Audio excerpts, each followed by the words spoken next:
बिस्मिल्लाहिर्रहमानिर्रहीम।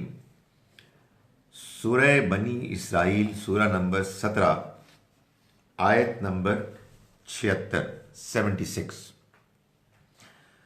आऊज़ु बिल्लाहि मिनश शैतानिर रजीम। बिस्मिल्लाहिर्रहमानिर्रहीम। वइन कादू लयस्तफिज़ूनका मिनल अर्दि लियुखरिजूका मिनहा। और करीब है कि ये आपके कदम उखाड़ दें इस सरजमीन से, ताकि ये निकाल दें आपको इसमें से। सूरह बनी इसराइल असल में हिजरत की सूरह है। हिजरत से पहले के जो वाक़यात पेश आए, जो हालात थे, अल्लाह ताला ने उस पर तबसरा फरमाया है। ये फरमाया कि ये लोग तो पीछे पड़ गए हैं आपके कदम उखाड़ देने के लिए कि वो आपको इस सरजमीन से निकाल दें, सरजमीन मक्का से। व इज़ल ला यल्बसूना खिलाफका, तो उस सूरत में वो नहीं रहेंगे आपके बाद इल्ला कलीला, मगर बहुत थोड़ा। ये जो रसूल जब आते हैं ना किसी भी कौम के पास, तो तफसीलात में तो फ़र्क होता है, मगर बेसिक पैटर्न वही होता है। वो पैगाम पेश करते हैं, लोग मुखालिफत करते हैं। पैगाम पहले चंद लोगों को पेश किया जाता है जो खुसूसी लोग होते हैं, उसके बाद फिर सभी को पेश किया जाता है। फिर उसके बाद एक वो मौका आता है कि जिसमें लोगों पर बात आखिरी हद तक वाज़ेह कर दी जाती है। फिर उसके बाद मुखालिफत उस मकाम तक पहुंच जाती है कि जिसके बाद अल्लाह के रसूल और उनके जो साथी उनके साथ ईमान लाए, वो उस सरजमीन को छोड़ने पर, वहाँ से हिजरत करने पर मजबूर हो जाते हैं। खुदा ताला का ये फ़ैसला है कि जब उसके रसूल आएंगे और उनको उनके मुखालिफीन उनकी बस्ती से उनके पैगाम की दावत के नतीजे में निकलने पर मजबूर कर देंगे, तो उसके बाद अल्लाह की तरफ से अजाब उस कौम के लिए अल्लाह की जानिब से साबित हो जाएगा, जायज़ हो जाएगा। तो फरमाया कि व इज़ल ला यल्बसूना खिलाफका, तब उस सूरत में वो नहीं रहेंगे आपके बाद इल्ला कलीला, मगर बहुत थोड़ा। सुन्नत मन कद अरसलना क़ब्लका मिर रुसुलिना, ये उस सुन्नत के मुताबिक होगा कि जो हमने उन लोगों के मामले में इख्तियार की कि जिनको हमने भेजा आपसे पहले रसूलों में से। उसको याद रखें, यानी ये अगर आपको यहाँ से निकलने पर मजबूर करने में कामयाब हो गए, तो ये ना भूलें कि हमारा तरीक़ा ये रहा है कि जब कभी भी कोई रसूल अपनी बस्ती को छोड़ने पर मजबूर हो गया, तो फिर उनके जाने के बाद उनके मुखालिफीन को मज़ीद जीने की मोहलत बहुत थोड़ी मिली, यानी अल्लाह का अजाब उनके ऊपर नाजिल हो गया। वला तजिदु लिसुन्नतिना तहवीला, और तुम हमारी सुन्नत को तब्दील होते हुए न पाओगे, ये बदलेगी नहीं। खुदा ताला का जो तरीक़ा, खुदा ताला की जो पॉलिसी होती है, वो उसी के मुताबिक अमल करता है। अल्लाह इस दुनिया को चला रहा है अपनी बाज़ सुन्नतों की रोशनी में। वो सुन्नत क्या हैं? वो उसके कुछ तरीक़े, उसके कुछ उसूल हैं जो वो अप्लाई करता है सब पर। चुनाचे एक सुन्नत ये भी है अल्लाह के रसूलों के मामले में। एक सुन्नत मिसाल के तौर पर अल्लाह की हिदायत के मामले में है कि उसने ये तय किया हुआ है कि वो हिदायत उन्हीं को देगा जो हिदायत की तलब करेंगे, हिदायत चाहेंगे, उसकी कदर करेंगे, और वो हिदायत उनको नहीं देगा जो उसकी कदर नहीं करेंगे। ये सुन्नत भी उसी तरह की सुन्नत है कि जिन लोगों ने अल्लाह के रसूलों की मुखालफत इस हद तक कर दी कि वो उनको सरजमीन को छोड़ने पर मजबूर कर गए, उन्होंने कर दिया, तो फिर उसके बाद वो नहीं रहेंगे मगर चंद दिन के लिए। फरमाया अक़िमिस सलाता लिदुलूकि शम्सी इला गसक़िल लैली व क़ुरान अल फ़ज्र। आप समझेंगे इससे पहले का जो हिस्सा था वो तो कुछ थोड़ा सा जायज़ ही नहीं था, इसलिए कम से कम एक कर्नल का होना ज़रूरी है आउट ऑफ द फोर। एक तो खैर अब गायब हो गए, वो तो वहाँ आते हैं, यूनुस साहब। अच्छा। अक़िमिस सलाता लिदुलूकि शम्सी इला गसक़िल लैली व क़ुरान अल फ़ज्र। नमाज का एहतमाम कीजिए सूरज के ढलने के वक्त से लेकर इला गसक़िल लैल, रात के अंधेरे तक, व क़ुरान अल फ़ज्र, और ख़ास तौर पर फ़जर की में कुरान की तिलावत, इसका एहतमाम कीजिए। यानी ये जो बात कही जा रही है वो ये है कि अब आपको इस बस्ती से निकलना तो ठहर गया, मुखालिफत जहाँ तक आ गई है उसके बाद अब आप यहाँ से निकलेंगे। ये यकीनन एक मुश्किल मरला है, लेकिन इस मरले में आपको सब्र करना है। ये सब्र आप कर सकेंगे उसी सूरत में जब आप नमाज का एहतमाम करेंगे और नमाज में सब्र अल्लाह से मांगेंगे। वस्तईनु बिस्सब्रि वस्सलाह, तो ये यहाँ नमाज का जिक्र इसी पहलू से हुआ है। कुरान मजीद में कई मकामात पर नमाज का जिक्र इसी सियाक में हुआ है कि अब वो मरला आ गया है कि जिसमें आपने मुकाबला करना है अल्लाह की खातिर अपने हालात से लोगों की मुखालफत में। ये आपके लिए सब्र और साबित कदमी हो नहीं सकती जब तक कि आपका ताल्लुक़ अल्लाह के साथ मजबूत ना हो, और अल्लाह के साथ मजबूत ताल्लुक़ कायम करने का तरीक़ा नमाज। चुनाचे यहाँ नमाज का जिक्र आया कि अक़िमिस सलात, नमाज का एहतमाम कीजिए, लिदुलूकि शम्स, सूरज के ढलने से लेकर इला गसक़िल लैल, रात के छा जाने, अंधेरे तक, रात के अंधेरे तक, यानी गोया के ज़ोहर, असर, मगरिब, इशा सारी आ गई। इन नमाज़ों का जिक्र तो नहीं किया लेकिन ये बात ऑब्वियस थी। एहतमाम को ज़रा एक्सप्लेन कर। एहतमाम का मतलब ये है कि नमाज आप पढ़ें पूरी तैयारी के साथ, वज़ू कीजिए, क़िबला रुख होइए, कंसंट्रेट करें, पूरे इत्मीनान के साथ अल्लाह के साथ लौ लगाएं। वो नमाज पढ़ें जिसमें खुशू व खुजू हो, वो नमाज पढ़ें कि जिसको के एहसान की इबादत कहा गया, यानी अल्लाह को के आगे ऐसे खड़े हों गोया कि आप उसको देख रहे हैं, इसलिए कि अगरचे कि आप उसको नहीं देख सकते मगर वो तो आपको देखता है।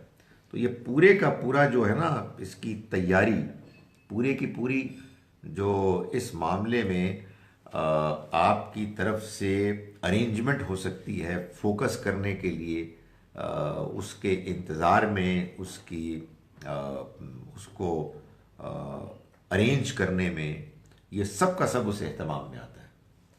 तो फरमाया कि ये आप कीजिए, उसके टाइमिंग्स भी, और ख़ास तौर पर फजर की क़िरात, इसका एहतमाम कीजिए।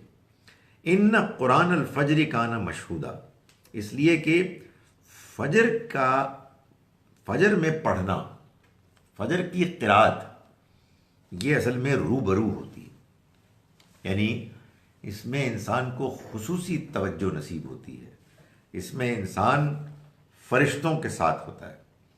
ये बात हदीस से मालूम भी होती है कि फ़जर की नमाज जो जमात के साथ होती है उसमें फ़रिश्ते भी उतर आते हैं और एक माहौल में सुकून होता है।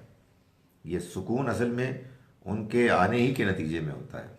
जैसे शैतान है ना जो हमारे अंदर बेचैनी पैदा करता है, इसी तरह से मालूम होता है कि फ़रिश्तों की मौजूदगी की वजह से इंसान को एक इत्मीनान, एक सुकून हासिल होता है।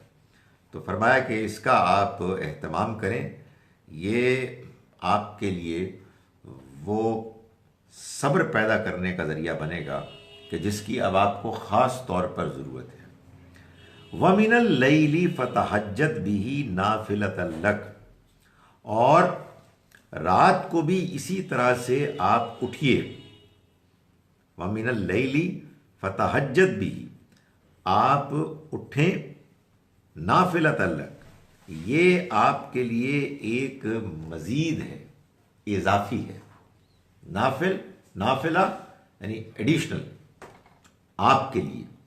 मालूम होता है कि नबी अकरम सल्लल्लाहु अलैहि वसल्लम के लिए तहज्जुद की नमाज 5 नमाज़ों के अलावा ज़रूरी थी, लाजमी थी। आपको अल्लाह ने जो काम सौंपा था उस काम के अहमियत के पेश नज़र, उसमें जो कुछ आपको मुश्किलात आनी थी उनके पेश नज़र, और इस हकीकत के पेश नज़र कि उन तमाम मराहिल मुश्किलात में आपको अल्लाह से जो मदद दरकार थी उसके लिए ख़ास तौर पर तहज्जुद की नमाज ज़रूरी थी। तो यहाँ फरमाया कि ये आप रात को कीजिए, इसका अहतमाम कि आप उठिए। तहज्जुद ये उसका मतलब ही उठना होता है। लोग पूछते हैं कि जी रात को अगर लेट जागे में हैं तो पढ़ लिया करें, तो पढ़ने को पढ़ लिया करें, लेकिन तहज्जुद जिसको कहते हैं वो असल में रात को उठना है। यानी आप सोए हैं और सोने के बाद उठे हैं। असल नमाज, उस नमाज में जो तासीर और बरकत है वो पैदा ही ऐसे होती है। और नबी सल्लल्लाहु अलैहि वसल्लम ने ज़िंदगी भर इसको निभाया और सहाबाए किराम में से भी एक बड़ी तादाद में लोगों ने इसको इख्तियार किया। कुरान मजीद से मालूम होता है वो लोग कि जिसको इख्तियार नहीं कर पाए उन्होंने फिर आपसे इजाज़त मांग ली और वही तहज्जुद की नमाज एक शॉर्टन्ड फॉर्म में वितर की नमाज बन के इशा का हिस्सा बन गई। लोगों को चूँकि इस तरह की चीज़ों का कोई शौक़ नहीं होता और उनके लिए दीन वही होता है कि जो उनके सामने लोग कर रहे होते हैं, तो वो इशा की नमाज जो है वो बन गई 4 सुन्नत 4 फ़र्ज़ 2 सुन्नत 2 नफिल 3 वितर 2 नफिल। तो ये वितर जो है ये असल में कुछ भी नहीं है सिवाय तहज्जुद की नमाज के, कि जिसका एक शॉर्टन्ड वर्जन लोगों की फरमाइश पर, पूछने पर आपने इशा के साथ पढ़ने की इजाज़त दे दी। यही वो चीज़ है कि जो फिर रमज़ान में जिसने तरावियों की शक्ल इख्तियार कर ली कि जो लोग तहज्जुद की नमाज नहीं पढ़ सकते थे उनको ज़रा अर्ली इशा के बाद पढ़ने के लिए अल्लाह ने इजाज़त दी, नबी सल्लल्लाहु अलैहि वसल्लम ने इजाज़त दी। तो यहाँ आपको असल में पहली मर्तबा वो वाज़े हुक्म दिया जा रहा है। ये मतलब नहीं है कि इससे पहले आप तहज्जुद नहीं पढ़ते थे। अरे सूरह मुज़म्मिल तो पहले आ चुकी थी, आप पढ़ते थे, लेकिन यहाँ मालूम होता है कि आपको ये कह दिया गया कि अब जो मराहिल आ रहे हैं इनमें जो कुछ आपको सब्र इस्तिकामत के लिए अल्लाह से ताल्लुक़ की ज़रूरत पेश आएगी, उसके पेश नज़र ये तहज्जुद की नमाज अब आपके लिए एक इजाफ़ी मज़ीद छठी नमाज है। आसाई अब आसा का रब्बु का मकाम महमूदा, इसकी बड़ी उम्मीद है कि आपका रब आपको उठाएगा ऐसे कि आप महमूद होंगे, यानी आप तारीफ़ किए गए होंगे। मतलब यह है कि क़यामत के दिन जब आपका उठना होगा तो अल्लाह ताला आपको ऐसे उठाएगा कि एक बड़ी तादाद में लोग हैं कि जो आपकी तारीफ़ करेंगे, आपके रवैये, आपके किरदार, आपकी इस्तिकामत और जिस अंदाज़ में आपने अल्लाह के दीन को पेश किया। तो जहाँ जहाँ ये दीन पहुँचा, जिन जिन लोगों ने इस दीन को माना और इख्तियार किया, वो सब ज़ाहिर है कि जहाँ अल्लाह ताला के लिए शुक्रगुज़ार होंगे वहाँ नबी अकरम सल्लल्लाहु अलैहि वसल्लम को भी खिराज तहसीन पेश करेंगे। ये एक बड़ा मकाम होगा, ये उठने का ये अंदाज़ एक बड़ा गैर मामूली वाक़या होगा। अल्लाह ताला ने आपको ये उस मौके पर खुशखबरी दी कि जिस मौके पर सूरत हाल यहाँ तक पहुँच गई थी कि दुश्मनों ने आपके लिए ज़िंदगी इतनी तंग कर दी थी कि आप अब अपने शहर को छोड़ के जाने पर मजबूर हो गए। तो इस मौके पर यह बताया गया कि आप फिक्र ना करें, ये मराइल ख़त्म होने वाले हैं और वो दिन दूर नहीं है कि जब अल्लाह आपको आपके इन तमाम जाँफिशानियों, कुर्बानियों, खुलूस के रवैयों की वजह से उस दिन उठाएगा जिस दिन आपकी तारीफ़ हो रही होगी। एक दुनिया होगी कि जो आपका ज़िक्र कर रही होगी। वक़ुल रब्बि अदखिलनी मुदखला सिद्क़िन व अखरिजनी मुखरज सिद्क़िन, और आप दुआ कीजिए कि ऐ मेरे रब, तू मुझको दाखिल कर दे, इज़्ज़त का दाखिल करना, यानी ऐसा दाखिल कर कि वो इज़्ज़त के साथ हो। जहाँ मैं जाऊँ, जहाँ मैं दाखिल हूँ, इज़्ज़त के साथ हूँ। वाखरिजनी मुखरज सिद्क़िन, और निकाल मुझको इज़्ज़त का निकालना, यानी जहाँ से भी मैं निकलूँ इज़्ज़त के साथ निकलूँ। वजअल्नी मिन लदुनका, और तू दे दे ख़ास अपने पास से मुझको सुल्तानन नसीरा, इक़्तिदार के जो मेरा मददगार हो, यानी ऐसी क़ुव्वत, ऐसा इक़्तिदार कि जो मेरा मददगार बन जाए। गैर मामूली दुआ है ये, हर उस मौके पर पढ़ी जा सकती है कि जब आदमी कहीं से निकल रहा हो, कहीं दाखिल हो रहा हो। तो नबी अकरम सल्लल्लाहु अलैहि वसल्लम को ये दुआ उस मौके पर सिखाई अल्लाह ताला ने कि जब आप मक्के से निकल रहे थे और मदीना मुनव्वरा में दाखिल होने वाले थे।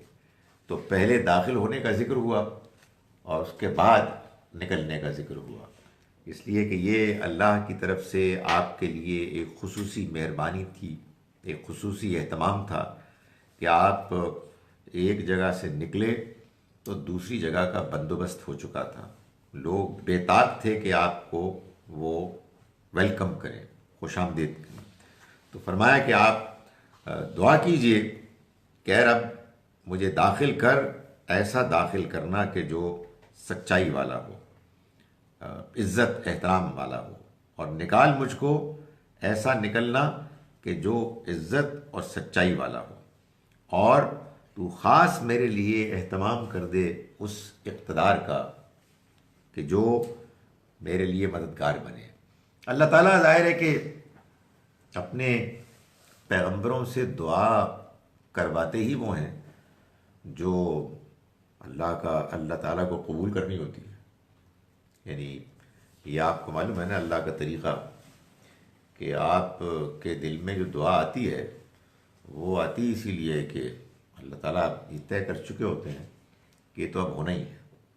सो इंसान को इस बात पर इत्मीनान होना चाहिए कि मैं जो दुआ कर रहा हूँ अगर वाकई मेरे दिल की गहराई से निकली है तो ये कबूल हो चुकी है। परेशान उन दुआओं पे होना चाहिए कि जो दिल से नहीं निकल रही, कि वजह क्या है, ज़ोर तो मैं बड़ा लगा रहा हूँ लेकिन दिल से निकल नहीं रही है। ये अजीब मामला है। मुझे इसका कुछ मौक़ों पर तजर्बा हुआ। मैं नहीं जानता था, अल्लाह जाने कौन थे, किसी को ज़रा बस ऐसे बिलवास्ता तरीके से जानता था। थका हुआ था लेकिन नमाज जनाजा थी, और जब नमाज जनाजा शुरू हुई तो ऐसा बेख्तियार दुआ निकली दिल से, तो कमाल है। अल्लाह मियाँ का मूड था कि इनके लिए दुआ होनी चाहिए, अच्छी होनी चाहिए, दिल से होनी चाहिए। तो ये बड़ी बड़ी अल्लाह की मेहरबानी भी है, बड़ा शरफ़ भी है, और एक तरह से अल्लाह की जानिब से अपने बंदों के लिए एक है ना, हम चाहते हैं कुछ दलील, कुछ सपोर्ट। मानते तो हैं हम, लेकिन कभी कभी मानने के बावजूद ख्याल आता है कि कुछ मज़ीद ना हो जाए, तो अल्लाह ताला की तरफ से इसका एहतमाम होता है। तो यहाँ भी ये जो दुआ है, ये दुआ असल में जिस तरह से मंगवाई गई है, असल में इसके पीछे खुदा ताला का ये फ़ैसला है कि ये दुआ कबूल हो गई।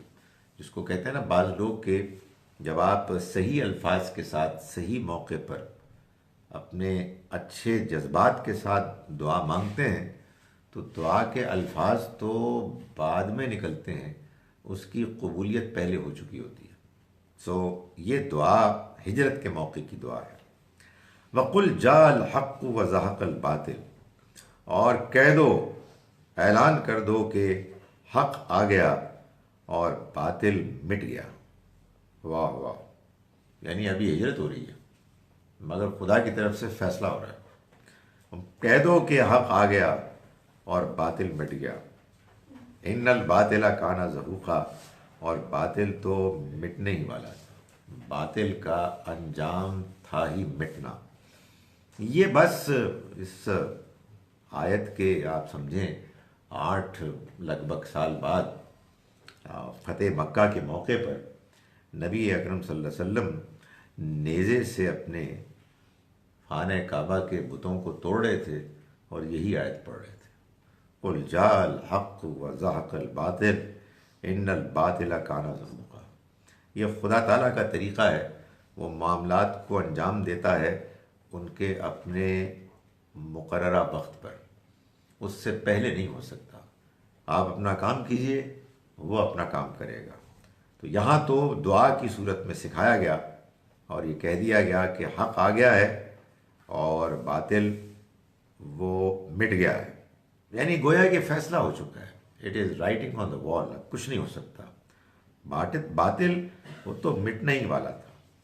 ये तकरीबन वही चीज़ है कि जो हम कुरान मजीद में बिल्कुल आखिर में देखते हैं, बस तरतीब बदल गई है कि पहले आई वो सूरा कि जिसमें तब्बत यदा अबी लहब व तब है, यह है असल में ज़हक़ल बातिल, और फिर आई कुल हुवल्लाहु अहद अल्लाहुस समद लम यलिद वलम यूलद वलम यकुल लहू कुफुवन अहद, यह है जाल हक़। तौहीद आ गई और शिर्क मिट गया।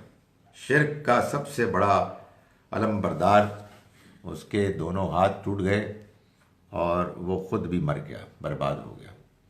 सो यहाँ आप यूँ समझिए कि उसकी एक बड़ी ही वाज़े, बड़ी ही कॉन्फिडेंट एक प्रोफेसी उसकी पेशिन गोई है जिसको यहाँ बयान किया गया।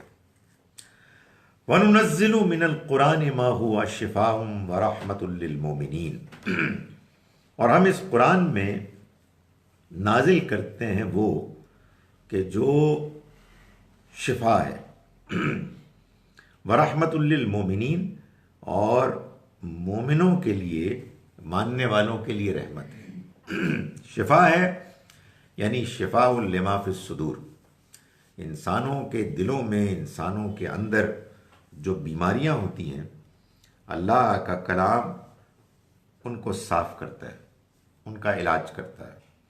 असल में दीन आया ही सारे का सारा इंसानों के तज़किये के लिए। इंसानों के अंदर जो बीमारियां हैं अखलाकी, रूहानी, दीन उनको पाक साफ करता है। उन बीमारियों का ये इलाज है।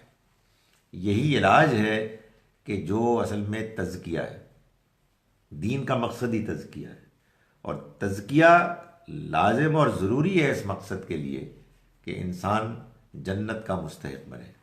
इसलिए कि ये अल्लाह का फ़ैसला है कि क़द अफ़लह मन तज़क्का, फलाह पा गया वो जिसने अपना तज़किया कर लिया। तो ये अल्लाह की तरफ से कुरान का नुज़ूल दर हकीकत उस तज़किये को हासिल करने का ज़रिया है। यानी हमारे अंदर जो बीमारियां हैं, हसद की, नफ़रत की, दुनिया पसंदी की, वग़ैरह वग़ैरह, कुरान मजीद उनको दूर करता है। और ये अहले ईमान के लिए रहमत है। यानी जितना ये पढ़ेंगे उतना उनको अल्लाह की मेहरबानियाँ मिलेंगी। पढ़ेंगे, जाहिर है समझ के पढ़ेंगे, पढ़ना और कोई होता ही नहीं है। हमारे यहाँ लोगों ने ये समझा कि कुरान शिफा है, यानी बीमारी की शिफा है। कोई आपको तकलीफ़ हो जाए तो फ़लाँ आयत पढ़ लें, अगर कोई और तकलीफ़ हो तो फ़लाँ सूरत पढ़ लें। कैंसर हो जाए तो सूरह रहमान पढ़ लें या सुन लें, और फना हो तो फना आयत पढ़ लें। ये कुरान का शिफा होना है। देखें, अगर बीमारी का इलाज कुरान से हो जाए तो हमें क्या प्रॉब्लम है? होता होगा। कुरान इसलिए नहीं आया है, इसके लिए तो हमारे बहुत सारे डॉक्टर हज़रात मौजूद हैं, वो अपना काम कर रहे हैं। अल्लाह ताला ने किसी दुनियावी मकसद के लिए नहीं कुरान नाजिल किया, बल्कि अल्लाह ने कुरान मजीद को नाजिल किया है इंसानों के तज़किये के लिए, इंसानों के अंदर जो बीमारियां होती हैं उनको दूर करने के लिए। इस दुनिया में सबसे बड़ी बीमारी ये है कि इंसान को ये बात अच्छी तरह इत्मीनान के साथ मालूम ही नहीं है कि वो यहाँ क्यों आया है, उसकी ज़िंदगी का मकसद क्या है, उसे यहाँ से कहाँ जाना है, मौत के बाद क्या होने वाला है।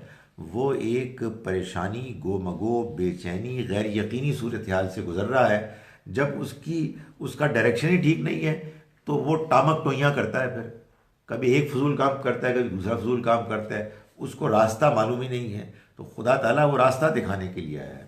लोग अगर कुरान मजीद की इस हकीकत की कदर करें तो वो ये महसूस करें कि मिल गया जो हमें मिलना था, इससे ज़्यादा और क्या मिल सकता है। इसी को तो कुरान ने कहा सूरह मायदा में, अल्लाह ताला ने आयत नंबर 3 में कि अल यौमा अकमलतु लकुम दीनकुम व अतममतु अलैकुम नेमती, मैंने तुम पर अपनी नेमत तमाम कर दी। मतलब यह है कि नेमत तो वैसे तुम्हें जो ज़िंदगी मिली है और ज़िंदगी में जो लवाजमात हैं, भाई ज़िंदगी बड़ी ज़बरदस्त नेमत है। वो एक आता है ना, वो एक हिंदू जो एक सेज, लंबी सी दाढ़ी है जिसकी, बड़ी अच्छी अंग्रेज़ी बोलता है मज़े मज़े से, तो उसने एक बड़ी दिलचस्प बात की कि ये लोग बड़ी परेशानियाँ करते हैं कि जी मर गए और लुट गए और बड़ी तकलीफ़ है और बड़ी टेंशन है, कोई बात बताए। कहते हैं मैं उनसे कहता हूँ कि अपना मुंह बंद करो और उसके बाद नाक भी बंद कर लो और ज़रा 5 मिनट इंतज़ार करो तो तुम्हें पता लग जाएगा कि सबसे कीमती चीज़ जो है आपकी ज़िंदगी है, बाकी सब आप फजूल बातें कर रहे हैं। तो ये ज़िंदगी बड़ी नेमत है, ठीक है, इसमें परेशानियां हैं, लेकिन इस ज़िंदगी में अगर परेशानियां न भी हों तो भाई एक सबसे बड़ी परेशानी ये कि है क्या, हम जा किधर रहे हैं।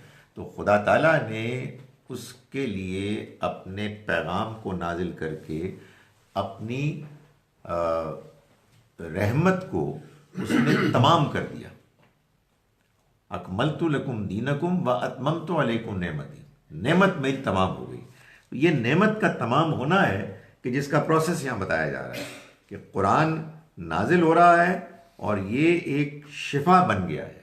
वो जो हमारे दिलों में बीमारियां हैं उन बीमारियों के लिए ये दवा है, और वरहमतुल लिल मोमिनीन, अहले ईमान के लिए ये एक रहमत का ज़रिया है।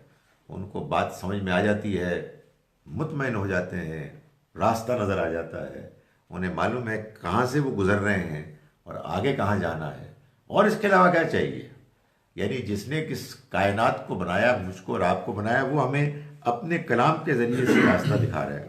ऑनेस्टली आदमी सोचे तो इससे बड़ी कोई प्रिविलेज नहीं है कि खुदा का कलाम हमारे पास है, जूं का तू ऐसे, उसको हम पढ़ते हैं, उसको हम समझते हैं, उसका तर्जुमा भी सीख रहे हैं, उसको हम याद भी कर रहे हैं, उसको नमाज में हम दोहरा भी रहे हैं, और क्या चाहिए। अल्टीमेट अय्याशी है ये, इससे ज़्यादा बढ़कर कोई और नेमत नहीं हो सकती।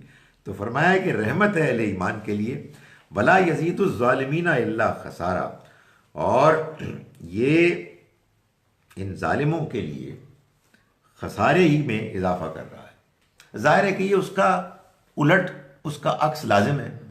आपको खुदा की तरफ से आखिरी नेमत मिल गई और आपका मूड ही नहीं है इसको अहमियत देने का, तो फिर जाहिर है कि ये नेमत आपके लिए जहमत बन जाएगी।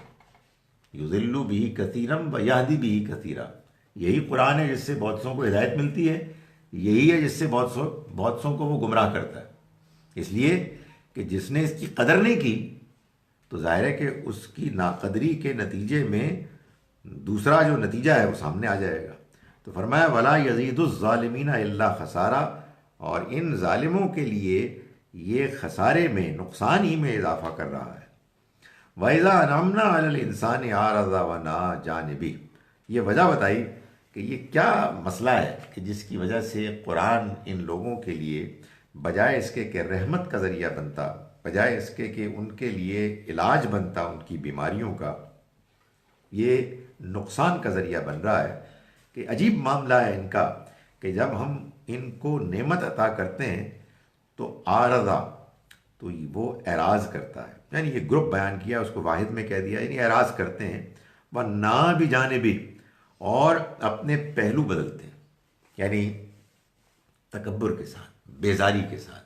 किधर फंस गए, ये क्या बातें हमें बता रहे हैं, वेस्ट ऑफ टाइम, हम कोई और काम करते, इतनी अपॉर्चुनिटीज है हमारे पास। तो ये अजीब मामला है इंसान का कि जब हम इनाम करते हैं इस इंसान पर तो वह एराज़ करता है, और ना भी जाने भी, और अपने पहलू बदलता है। वैज़ा मस्सहु शर्रु, और जब उसको कोई मुश्किल पहुंचती है तो काना यऊसा, तो बिल्कुल मायूस हो जाता है। यानी बजाय इसके कि वो नेमत पाने के वक्त अल्लाह का शुक्रगुजार हो, उसकी तरफ मुतवज्जे हो, और जब उसे कोई तकलीफ़ आए तो वो उसी से मदद मांगे, उसके सामने दुआ करे और उसको हौसला मिले। अजीब मामला है इनका। यानी नेमत मिलती है तो मालूम होता है कि काबू में ही नहीं आ रहे निकलते जा रहे हैं हद से आगे। और जब कोई तकलीफ पहुंचती है तो वही जो बड़े नारे लगा रहे थे, मालूम होता है बिल्कुल मायूस हो गए। कुल कुल्लु यामलु अला शाकिलती, कह दो कि हर एक अपने तरीके पर अमल कर रहा है। फरब्बुकुम मालम बिमन हुआ आहदा सबीला, सो तुम में से तुम्हारा रब खूब जानता है कि कौन है कि जो तुम में से ज़्यादा सही रास्ते पर है। यानी मतलब ये है कि ये अब अल्लाह की तरफ से एक अपने आप को सुपुर्द करने का बयान है कि आप अपने मौक़िफ़ पर जमे रहें, डटे रहें। हर आदमी अपने अपने तौर पर अपनी तौफीक के मुताबिक, अपनी शाकिला के मुताबिक अमल कर रहा है। हर आदमी जो अमल करता है उससे उसकी एक पर्सनैलिटी बन जाती है, उसका एक मिजाज बन जाता है, फिर वो उसी के मुताबिक ऑपरेट करता है। जिसको उसकी ज़िंदगी में जो मौके मिले और उसने जिस तरह से अपनी आज़ादाना मर्ज़ी से फ़ैसले किए, उसका नतीजा फिर हर एक के लिए उसके मुताबिक निकलता है।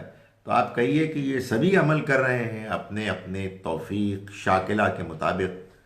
तुम्हारा रब खूब जानता है कि कौन है कि जो रास्ते के लिहाज से सबसे सीधा है। यानी हमें यहाँ किसी के सामने कोई फ़ैसला करवाने की ज़रूरत नहीं है कि हम ये कहें जी कि आप गुमराह हैं, हम हिदायत पर हैं। अपना अपना काम करें। मतलब ये काम क्या मुसीबत है कि लोग इस चक्कर में पड़ जाते हैं कि वो गुमराह है, वो फलां है, उसका ये नाम है। भाई आप अपना काम कीजिए। आप लोगों से कोई बात करना चाहते हैं, सलीके के साथ बात करें, अपने अमल को आप बेहतर करें, पुख्ता करें, मुखलिसाना करें। तुम्हारा रब जानता है, वो खूब जानता है कि कौन है कि जो रास्ते के लिहाज से सबसे सीधा है। वो ऐसे लोगों को तौफीक देगा, वो ऐसे लोगों को और मज़ीद मजबूती फराहम करेगा, खुलूस अता करेगा। इस वजह से अपने अमल पर ज़्यादा फोकस करना चाहिए, अपने रवैये पे ज़्यादा फोकस करना चाहिए, बजाय इसके कि दूसरों के आदमी मीन मेख निकाले, उनके पीछे पड़े, बुरा भला कहे। वो लोग के जो ज़िंदगी में बिल्कुल फारिग होते हैं और उनके पास करने को कुछ नहीं होता, वो दूसरों की टांगें खींचते हैं। जो लोग अल्लाह के रास्ते पर सीधे चल रहे होते हैं, जिनको अल्लाह पर भरोसा होता है, वो दूसरों को उनकी तर्ज अमल पर छोड़ देते हैं। यानी उनसे बातचीत करके अगर वो महसूस करें कि वो उनकी बात नहीं सुन रहे, तो वो फिर उसके बाद अपने रवैये पर फोकस करते हैं। वयसअलूनका अनिर रूह, ये आपसे रूह से के बारे में पूछते हैं। रूह कुरान से मालूम होता है कि हर उस चीज़ को कहा गया जो अल्लाह की तरफ से सादिर होती है, अल्लाह की तरफ से प्रोसीड करती है। यानी उसको भी कहा गया, यानी फरिश्ते को रूहुल कुदस, वो भी अल्लाह की तरफ से आए। इसी तरह से जो इंसान के अंदर की शख्सियत है, जिसको कि अल्लाह ने बताया कि मैंने वनफ़ख़्तु फ़ीहि मिन रूही, उसको भी अल्लाह ने रूह कहा, और इस वही को भी रूह कहा जो अल्लाह अपने बंदों को भेजता है। इसका जिक्र सूरह शूरा में भी बयान किया गया, अवहैना रूहम मिन अमरिना, हमने आपके ऊपर अपने हुक्म में से रूह को भेजा। मालूम होता है ये सवाल यहाँ इसी से मुताल्लिक़ है कि ये आपसे आपकी वही से मुताल्लिक़ पूछते हैं कि ये क्या चीज़ है। ये आप कहते रहते हैं कि आपके पास कोई पैगाम आता है, मगर ये है क्या? सवाल कोई बहुत ज़्यादा इल्मी तहकीक का सवाल नहीं था, मजाक उड़ाने का। यानी एक बात को टालने के लिए, अपनी बात को बचाने के मकसद के लिए एक सवाल उठा दिया। कुल रूह मिन अम्र रब्बी, आप इनसे कहिए कि रूह मेरे रब का एक हुक्म है। यानी जैसे और बहुत सारे मामलात वो तय करता है और वो अपना हुक्म जारी कर देता है, बिल्कुल ऐसे ही उसने मेरे लिए इंसानों तक पहुंचाने के लिए मुझको अपना वो फैसला सुनाया है, वो मुझ तक पहुंचाता है। ये उसी का फैसला है, उसी का मामला है। वमा ऊती तुम मिनल इल्म इल्ला कलीला, और तुम इल्म दिए गए हो बहुत थोड़ा, यानी तुम्हें बहुत थोड़ा इल्म है। इस तरह की जो जितनी भी रियलिटीज़ होती हैं, जो हक़ाइक़ होते हैं, उनके बारे में तुम्हें बहुत कम इल्म दिया गया है।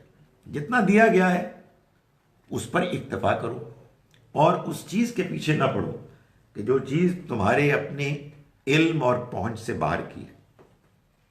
और ये जो वही नाजिल हुई नबी अकरम सल्लल्लाहु अलैहि वसल्लम पर, ये कोई ऐसा तो नहीं है कि हुजूर ने इसकी फरमाइश की थी या आपने इसके लिए कोई तगदौ की थी, बल्कि कुरान मजीद तो ये कहता है कि नबी सल्लल्लाहु अलैहि वसल्लम के बारे में कि वमा हुआ अलल गैबी बिज़नीन, ये तो गैब की खबरें जानने के बारे में कोई बहुत शौक भी नहीं रखते थे, शौक ही नहीं रखते थे। इनका तो मिजाज ये था कि वो ऐसी चीज़ों से दूर रहते थे। ये तो असल में आदमी दूसरे टाइप के होते हैं कि जिनको कोई थोड़ी बहुत कोई खबर मिल गई, वो लोगों में इसके ऐलानात करते हैं कि जनाब हमने तो वो भी देख लिया और हमें तो वहाँ की भी खबर मिल गई। हुजूर को इस तरह की किसी से के इस तरह के मामलात से कोई दिलचस्पी नहीं थी। तो यहाँ ये कहा गया कि ये जो वही इन पे नाजिल हो रही है, जो जिसको रूह कहा गया है, ये अल्लाह की तरफ से एक फ़ैसला है, एक अम्र है, और तुम्हें इस तरह के मामलात में बहुत थोड़ा इल्म दिया गया है। वलाइन शिअना लनज़हबन्ना बिल्लज़ी औहैना इलैक, और अगर है पैगम्बर हम चाहते तो हम वो वही के जो हमने आपके ऊपर की है वो हम आपसे छीन कर ले जाएं।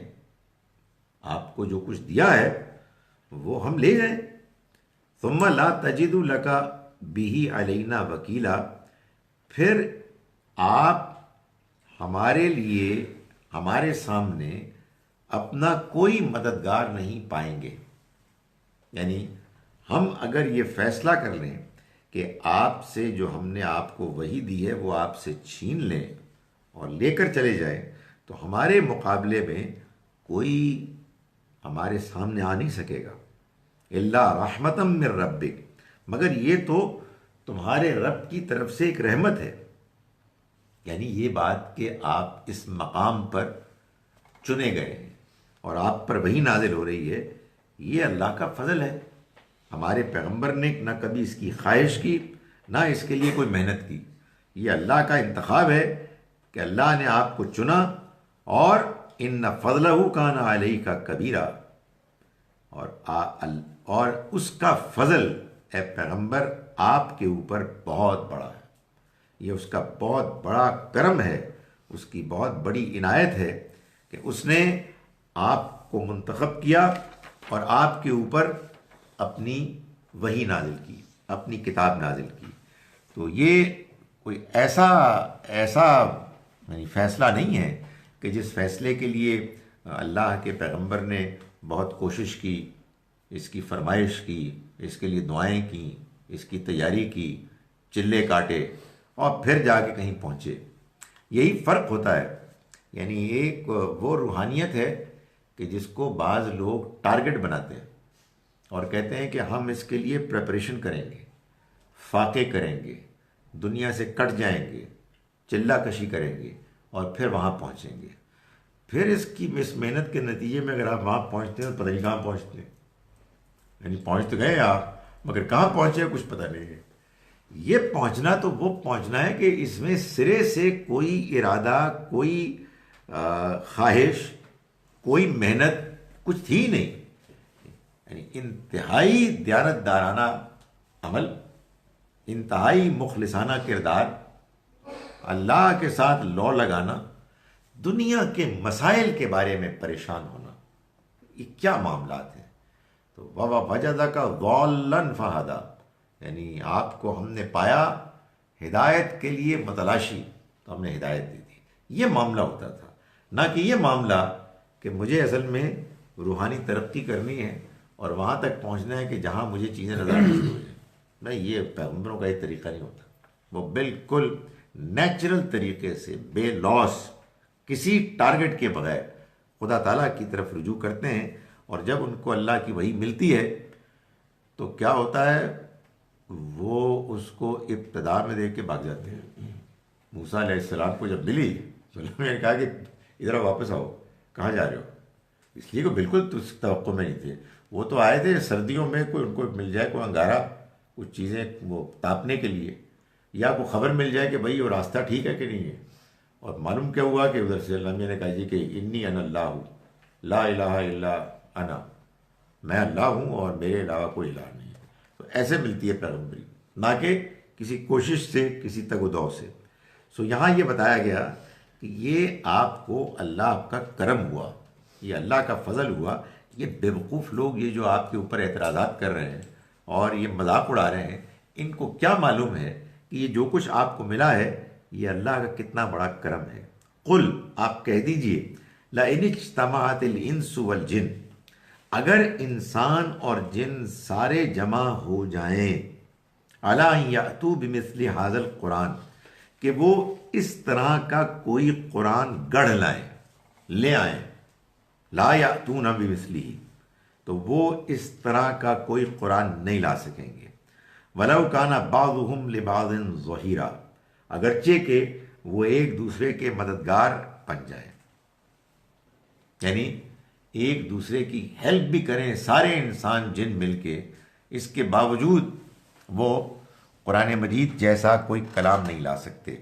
ये अल्लाह का कलाम है।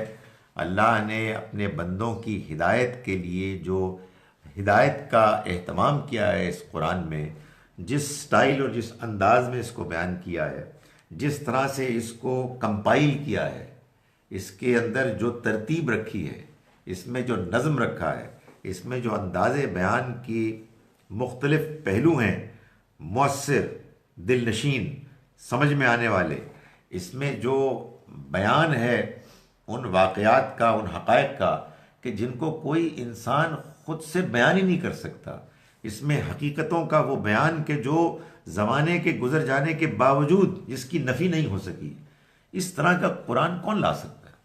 कोई नहीं ला सकता। लोगों ने लाने की जो कोशिश की वो बिल्कुल भौंडी निकली। अव्वल तो कोई सीरियस कोशिश हो नहीं सकी, और अगर हुई भी तो ज़्यादा ये हुआ कि कुरान ही को सामने रख के कुरान की तरह की कोई इबारत लिख ली गई। तो वो ज़ाहिर है कि कुरान मजीद के चैलेंज का कोई जवाब नहीं। कुरान ने तो असल में जो सूरत हाल पैदा कर दी थी वो ये थी कि इसके नाजिल हो जाने के बाद उन लोगों के लिए कि जो उस ज़माने के उस इलाके के मजहबी पेशवा थे, उनके लिए एक मसला पैदा हो गया था कि लोग उनके दीन को, उनकी ट्रेडिशन को छोड़ रहे थे और कुरान मजीद की और कुरान के लाने वाले पैगम्बर सल्लल्लाहु अलैहि वसल्लम की तरफ रुजू कर रहे थे। तो कुरान मजीद ने उनको एक से ज़्यादा मौक़े पर यह कहा कि अगर तुम्हें इस बारे में कोई मसला है, तुम इस शुबे में मुब्तला हो कि अल्लाह की तरफ से नहीं है, तो ले आओ फिर कोई कुरान जैसा कोई दूसरा कुरान। और आहिस्ता आहिस्ता इस मुतालबे को और कम करता रहा अल्लाह ताला कि अगर ये शुबे में मुब्तला है कि ये अल्लाह की तरफ से नहीं है, तो फिर फातू बिसूरत में मिसली, इसकी तरह की एक सूरत ही ले आओ। वदऊ शुहदाकुम मिन दूनिल्लाह, और पुकार लो अपने गवाहों को, अपने रहनुमाओं को, शायरों को अल्लाह के सिवा, इन कुंतुम सादिकीन, अगर तुम सच्चे हो अपने इस दावे में कि ये अल्लाह का कलाम नहीं है। फ़इल्लम तफ़लू, फिर अगर तुम ऐसा ना कर सको, वलन तफ़लू, और तुम हरगिज़ ऐसा नहीं कर सकोगे, फ़त्तकुन नार अल्लती वक़ूदुहा अन्नास वल हिजारा, तो डरो उस आग से कि जिसका ईंधन या इंसान या पत्थर बनने वाले हैं। ये कुरान का चैलेंज तब था, और उस मौके पर कोई इसका जवाब नहीं दे सका, अगरचे कि ये साफ नज़र आ रहा था कि ये कुरान धीरे धीरे उनकी चौधराहट, उनकी शोहरत, मज़हब दीन के मामले में उनका मकाम और मर्तबा आहिस्ता आहिस्ता उनसे छिन रहा था। तो ये जो चैलेंज है, इसको अल्लाह ताला ने इस पहलू से बयान किया, जैसे मिसाल के तौर पर मूसा अलैहिस्सलाम के मोजज़े के मामले में हुआ कि वहाँ भी जादूगर बहुत थे, वो अपने जादू के फ़न के बारे में बड़ा मान रखते थे, उनकी शोहरत बहुत थी। तो अल्लाह ने उनको यानी लोगों को मुतवज्जे करने के लिए मूसा अलैहिस्सलाम को ऐसा मोजज़ा दिया कि जो उस ज़माने की जो एक मशहूर लोगों की एबिलिटी थी, उसके मुकाबले में उससे कहीं ज़्यादा मौसर चीज़ थी। ये जो इस तरह के मामलात होते हैं, इसका ये मतलब नहीं होता कि जब इस तरह का कोई मुआवजा आ जाता है तो फिर लोग मान लेते हैं। हमारे यहाँ ये भी एक जिसको कहते हैं ना इल्म कलाम, यानी इल्म कलाम ये कि आप लोगों से दीन की बात कर रहे हैं, उनको इनवाइट कर रहे हैं और उनको अपने दीन का मौक़िफ़, नैरेटिव बयान कर रहे हैं उस ज़माने की ज़बान के लिहाज से।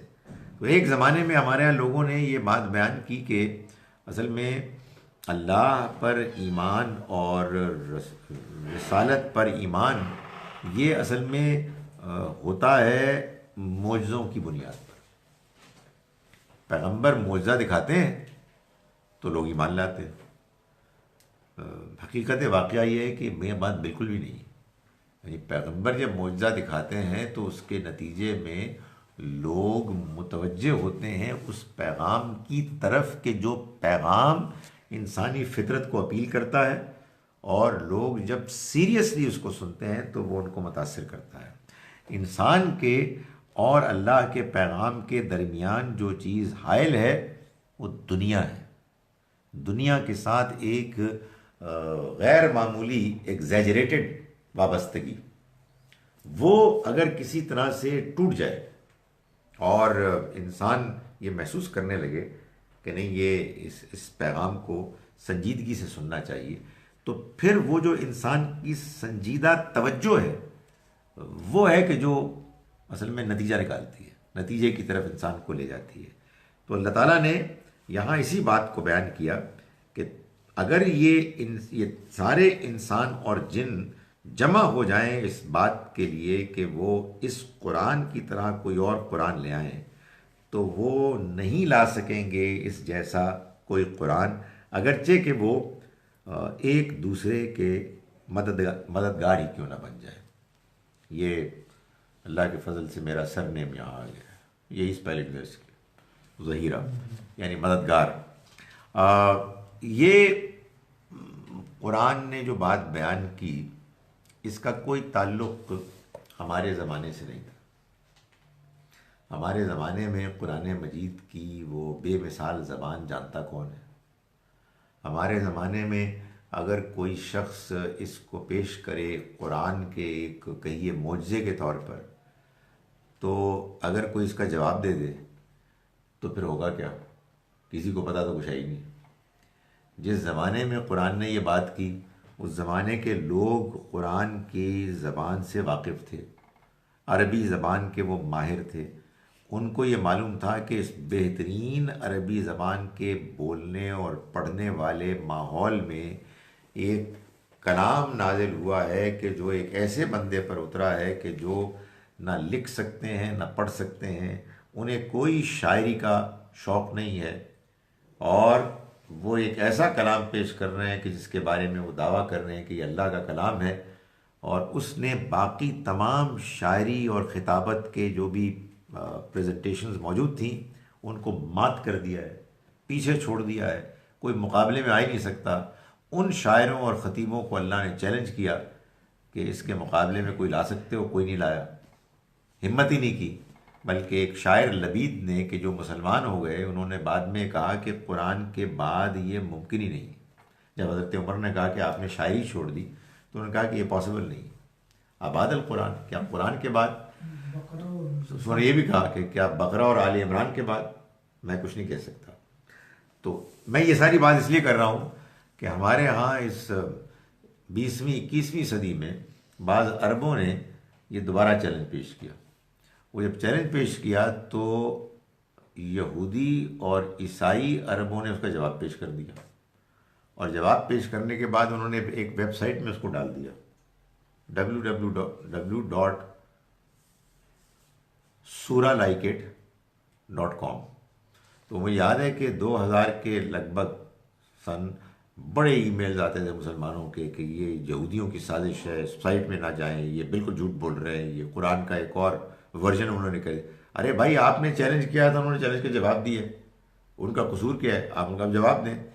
तो इस तरह की जो बातें हैं असल में वो इसलिए वजूद में आती हैं कि हमारे यहाँ बाज़ लोग इस बात के कायल हैं कि कुरान मजीद में जो कुछ भी बयान हुआ है वो क़यामत तक के लिए वैसे ही वैलिड और एप्लीकेबल है।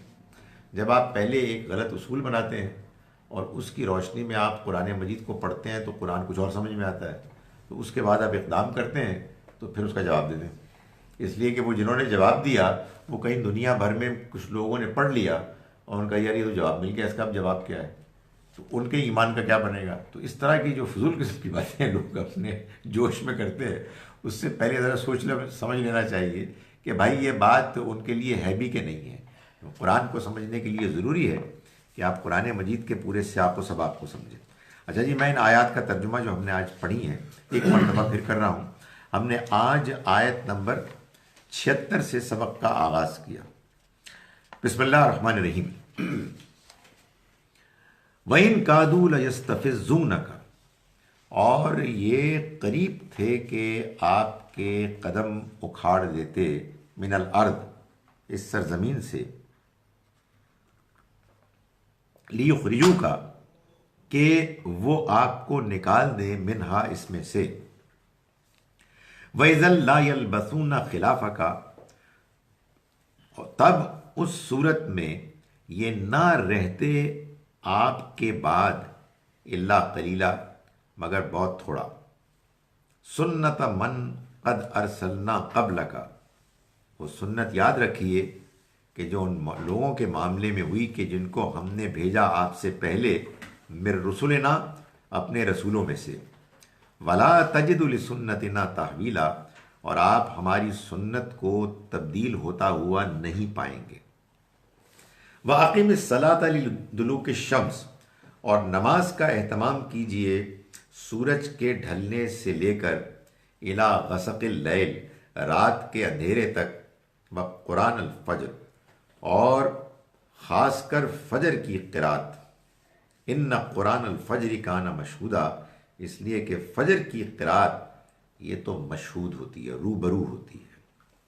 व मिनल लैली फ़तहज्जद बिही, और रात को भी आप उठिए, नाफिलतन लक, आपके लिए ये मज़ीद है, यानी उठिए नमाज पढ़ने के लिए।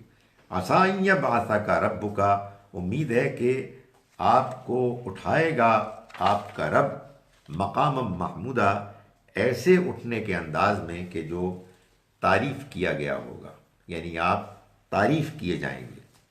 वक़ुर रब्बि अदखिलनी मुदखला सिद्क़िन, और आप दुआ करते रहें कि ऐ रब तू मुझको दाखिल कर, इज़्ज़त का दाखिल करना, यानी मैं जहाँ कहीं भी दाखिल हूँ इज़्ज़त के साथ दाखिल हूँ। वाख़िजनी मुखरज सिद्क़िन, और निकाल मुझको इज़्ज़त का निकालना, वजअल्ली मिन लदुनका, और तू ख़ास अपनी तरफ से अता फरमा मेरे लिए सुल्तानन नसीरा, ऐसा इक़्तिदार के जो मददगार हो। वक़ुल जाअल हक़्क़ु व ज़हक़ल बातिल, और आप दुआ कीजिए, नहीं, और आप ऐलान कीजिए, आप ऐलान कीजिए, जाअल हक़्क़ु, कि हक़ आ गया, व ज़हक़ल बातिल, और बातिल मिट गया। इन्नल बातिला काना ज़हूक़ा, यकीनन बातिल तो मिटने ही वाला था। वनुनज़्ज़िलु मिनल कुरान, और हम उतारते हैं कुरान में से, मा हुवा शिफ़ाउन व रहमतुल लिल मोमिनीन, वो कि जो शिफा है, दवा है, और अहले ईमान के लिए रहमत है।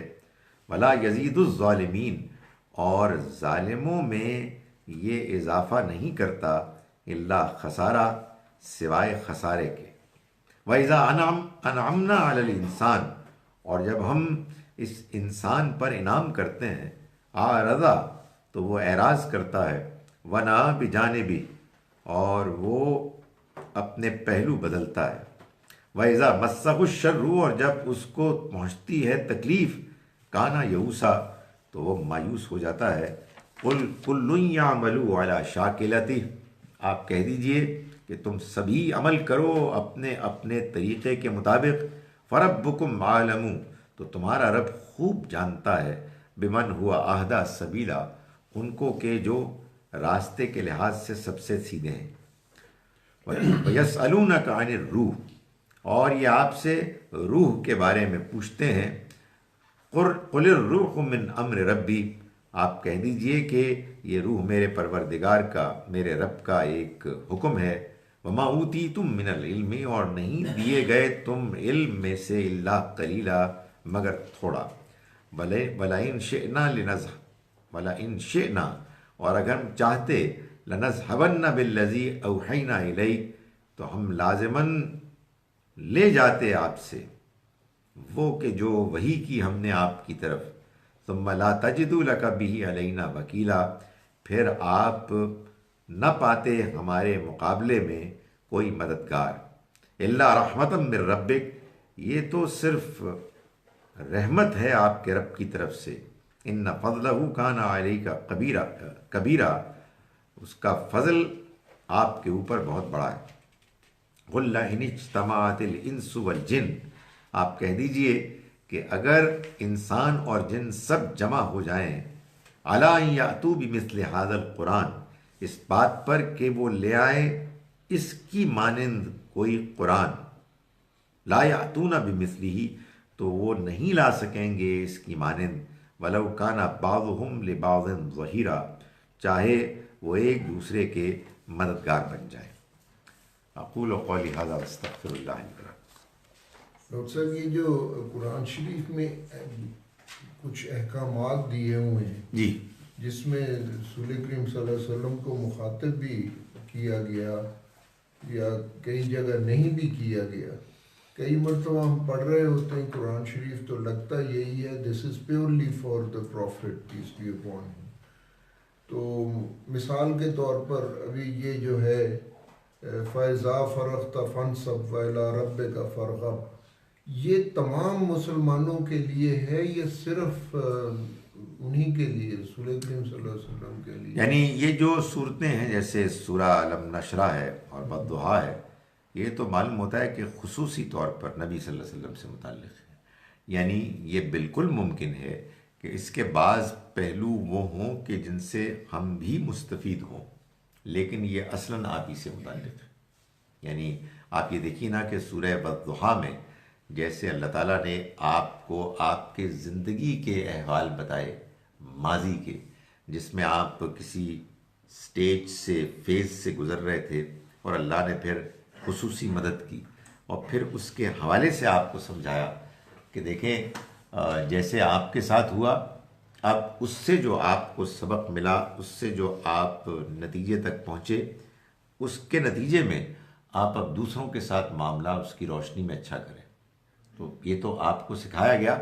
ज़ाहिर है कि इसमें एक उमूमी पैगाम भी है, और वो पैगाम ये है कि अल्लाह ने हमसे हमारे साथ हमारे माजी में, हमारी ज़िंदगी में जो भलाइयाँ की हैं, जिस जिस तरह से हम मुश्किलात से गुज़रते रहे और अल्लाह ने हमारा हाथ पकड़ा, हमको एक तो उस पर अल्लाह का शुक्रगुजार होना चाहिए, और ख़ास तौर पर उन चीज़ों के मामले में जिनमें हमको परेशानी रही और फिर अल्लाह ने परेशानी दूर की, हम दूसरों की परेशानी जो अब उससे दो चार हैं उसको दूर करें। इस तरह का एक इनडायरेक्ट सबक तो बन सकता है और बनना चाहिए, लेकिन जो ज़ाहिर है कि बात हुजूर से मुताल्लिक़ बराह रास्त है वो आप ही से मुताल्लिक़ है। बाज़ बातें जो आपको बराह रास्त की गई हैं वो सिर्फ़ आपसे मुताल्लिक़ हैं, बाज़ बातें वो हैं कि जो जनरलाइज हो सकती हैं, इसमें ज़ाहिर बहस भी हो सकती है। किसी सूरत का ये हो सकता है कि किसी कोई सूरत जब शुरू की जाए तो उन्हीं को एड्रेस हो, रसूल करीम सल्लल्लाहु अलैहि वसल्लम को, लेकिन बाद में उसका कुछ हिस्सा बाकी लोगों के लिए बिल्कुल ऐसा देखें, हो सकता है, बिल्कुल हो सकता है, ऐसा हुआ है।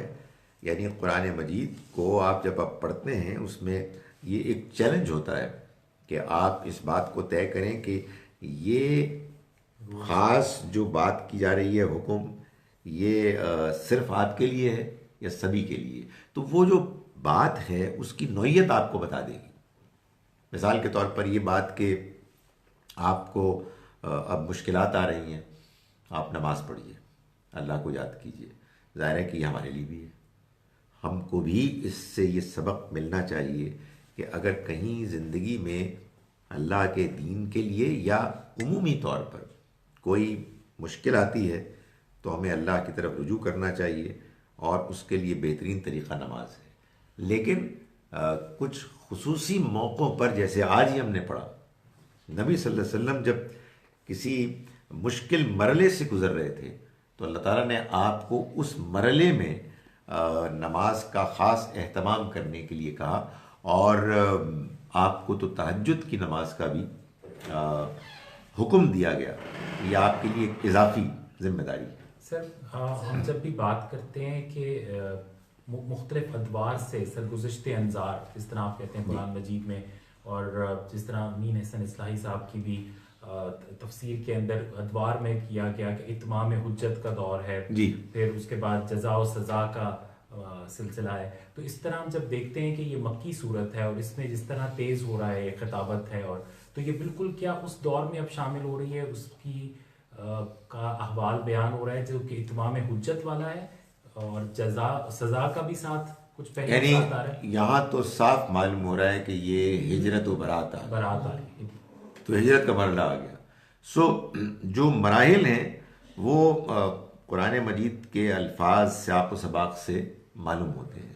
अगेन ज़ाहिर है एक वो चीज़ है कि आप ये जानते हैं कि मुख्तलिफ अदवार हैं, एक ये कि बाज़ सूरतों को, आयतों को आप उसमें प्लेस करते हैं, ज़ाहिर है इसमें बाज़ औक़ात इख्तिलाफ भी हो सकता है, लेकिन ये बड़ा यूज़फुल होता है कि जब आप कुरान पढ़ रहे हैं तो आप अपने जहन में ये रखें कि ये किस दौर की बात है। ज़ाहिर है उससे उन आयात का असल जो एम्फसिस है उसको अप्रिशिएट करने में मदद मिलती है। जी, आपकी तरफ से कोई सवाल? जी सर, ये पूछ के मैं पूछ रही हूँ। सर, वो उससे एक अगली सूरत की तरफ नजर आऊँ, उसमें भी काफी सलाम से सारा एड्रेस किया हुआ था, उसमें आता है फाइना माल दूसरी जी, तो उसमें ये कहते रहते हैं सबके लिए, उसमें अल्लाह ताला ये कह रहे हैं कि हर आसानी के साथ और हर मुश्किल के साथ आसानी। इसको कैसे ये सबकी ये मैं कैसे समझूं इस बात को कि मेरी हर मुश्किल में मेरे लिए साथ? नहीं, ये तो बात ही ऐसे नहीं हो सकती। उसकी वजह ये है कि फिर तो ये आप यूनिवर्सल प्रिंसिपल अप्लाई करेंगे कि हर मुश्किल के साथ आसानी है, ऐसा तो नहीं। इतना ज़्यादा सुन लिया मुझे तो उसकी समझ नहीं है, खुद भी पीछे पड़ा उसमें वो साफ साफ आप सल्लम को एड्रेस कर रहे हैं, तो फिर देखें, गुजारिश ये है कि जब आपको कोई बात समझ में ना आए तो आप ये समझ लें कि ये अब वो मामला है कि जो क्वेश्चन मार्क है। आपको इसके बारे में खुद से समझना है कि ये जो हमारे यहाँ लोग जनरल बात कर रहे हैं ये बात ठीक है कि नहीं है। इसलिए कि आप ये सही फरमा रहे हैं कि ये हमारे यहाँ बहुत से लोग कोट करते हैं कि देखो तंगी के साथ आसानी है, तंगी के साथ आसानी है। जाहिर है कि अगर कोई बंदा मिसाल के तौर पर मेरे साथ तो नहीं हो रहा तो उसको हम क्या कहें? तो इसमें फिर कहते हैं आपकी ईमान की कमी है आपकी ईमान की कमी इन्नमाल युस्री, यानी इस तंगी के साथ जो आपको पहुंच रही है आसानी है। आप यकीन जाने इस तंगी के साथ आसानी है, हर तंगी के साथ आसानी है। वह ये कोई वादा नहीं किया अल्लाह ताला ने। ये वादा अगर वो करता तो फिर उसको एक उमूमी अंदाज में बयान करता। सर वो आप ये रूह के बारे में कहा, नॉर्मल जो हम लेते हैं वो रूह से यानी कि जिस्मानी तौर पे कुछ ऐसी चीज़, ऐसा हेवला या ऐसी चीज़ जो बचपन से ज़हन में आ रही है, वो यही है कि जी वो अलग होना या वो आना या वो जिस सूरत में भी है वो है। आपने जब उसको बयान फरमा रहे थे आप कि वो थोड़ा सा उसका एंगल भी बिल्कुल समझ आया, ये नहीं वो एंगल नहीं समझ आया, वो एंगल भी बिल्कुल समझ आया। लेकिन विद द सेम टाइम ये रूह वो वाला चीज़ नहीं है कि जिस वक्त मतलब वंस यू आर फिजिकली आप हिलना जुलना बंद हो, वो कोई ख़ास चीज़ है जो अंदर है या नहीं है, हमारे तो ज़हनों में ये है। देखिए वो हमारे यहाँ एक बात मशहूर है कि नबी सल्लल्लाहु अलैहि वसल्लम से बाद लोगों ने आके तीन सवालात किए। उनमें से साहब कहफ का था, रूह का था और एक और था। वो लोगों का ख्याल ये है कि कुरान मजीद जो है वो दूसरों के सवालों के जवाब में आया है। ये कुरान मजीद का अपना एक निज़ाम है, वो एक सीक्वेंस में एक मज़ामीन की तरतीब लेके आया है। जब आप कोई लफ्ज़ इस्तेमाल होता है तो वो लफ्ज़ कुरान की आयत के सियाक़ सबाक़ में अपने मफ़हूम को वाज़े करता है। आप देखें अगली आयत ही बता रही है कि ए पैगम्बर हम इसको अगर आपसे छीन लें तो फिर कोई हमें रोक नहीं सकता। तो मालूम हुआ कि वो सारी बात जो रूह की हो रही है वो इस रूह की हो रही है। मगर इस रूह के मुतालिक क्या है, वो ज़ेर बहस ही नहीं है। वैसे नॉर्मल नहीं, वो भी तो अल्लाह का हुक्म ही है। वो भी अल्लाह का हुक्म है, बिल्कुल ठीक है। यानी जो जवाब दिया गया है उस जवाब में वो भी शामिल कर सकते हैं आप, लेकिन यहाँ जो वो बात समझ आ गई। सवाल उससे मुताल्लिक़ नहीं है कि वो रूह क्या है। ये भी आप ज़ाहिर ही कहेंगे कि अल्लाह का फैसला, अल्लाह का हुक्म है, इससे ज़्यादा तुम नहीं जान सकते। तो हमें तो बहुत थोड़ा इल्म दिया गया। और दूसरी आपने थोड़ी सी एक्सप्लेनेशन भी की थी कि ये जो कुरान इस तरह की आयतें ले आओ जो कि आजकल यूट्यूब पे लोगों ने जी कंप्यूटराइज करके जी। कोई आयत बना ली हैं और वो काफ़ी ऑथेंटिक टाइप बनाई हैं। तो उसमें आपने कहा कि वो इसका मतलब है कि ये जो कुरान की ये बात हो रही थी, ये जो आपने कहा भी है अभी कि ये उसी ज़माने के लिए थी, और जी। अभी अगर उस तरह की कोई चीज़ कुरान टाइप कोई ले भी आता तो उससे कोई कुरान का फर्क, या कुरान का जो एक्चुअल जो उसका कहते हैं ना मजमून है, उस तरह का मजमून कोई और ला के दिखा। देखें, गुजारिश ये है, कुरान उतर रहा था, ये सूरह मुबारका जब नाजिल हो रही थी तो आप कहिए कि कुछ 2/3 कुरान अभी नाजिल हुआ था, अभी इनकलाब आया ही नहीं था, अभी तो हिजरत हो रही थी। अल्लाह ताला इन लोगों को ये कह रहे हैं, मक्के वालों को, कि ये कुरान लोगों को मुतासिर कर रहा है। तुमने हमारी दावत को, कुरान मजीद जो हलचल मचा रहा है उसको ख़त्म करना है। इसका हम सादा तरीक़ा बताते हैं, इसके मुकाबले में एक और कुरान ले आओ। बाद में इसको और आसान कर दिया, इस जैसी कोई एक सूरत ले आओ, तो मसला ही ख़त्म हो जाएगा।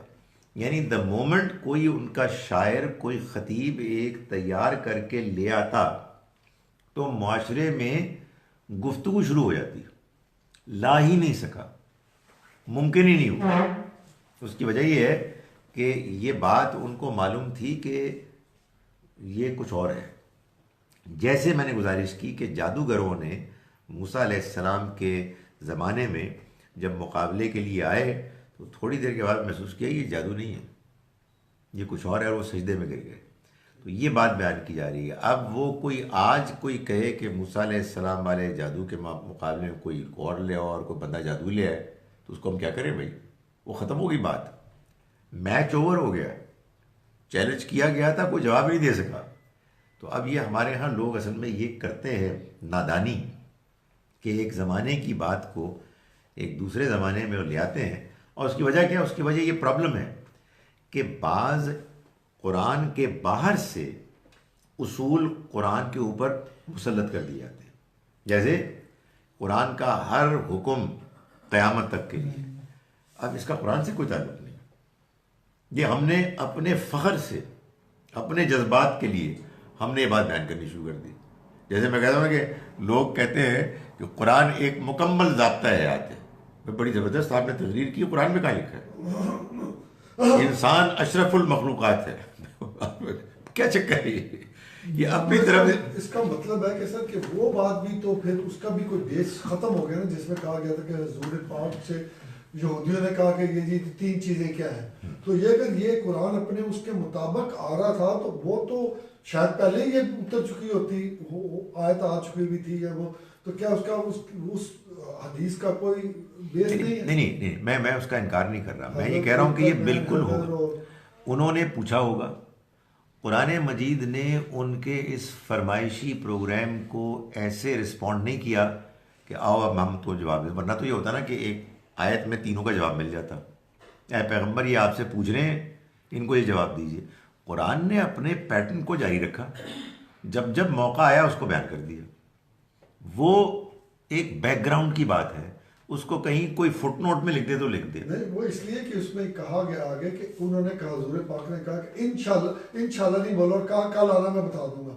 और फिर कहा गया कि कितने दिन तक वही नाजिल नहीं हुई और फिर वो बड़े परेशान थे। तो फिर हजूर पे वो आ गई कि कोई बात ना कहो जब तक इंशाल्लाह ना बोलो, और तब फिर ये जवाब आए।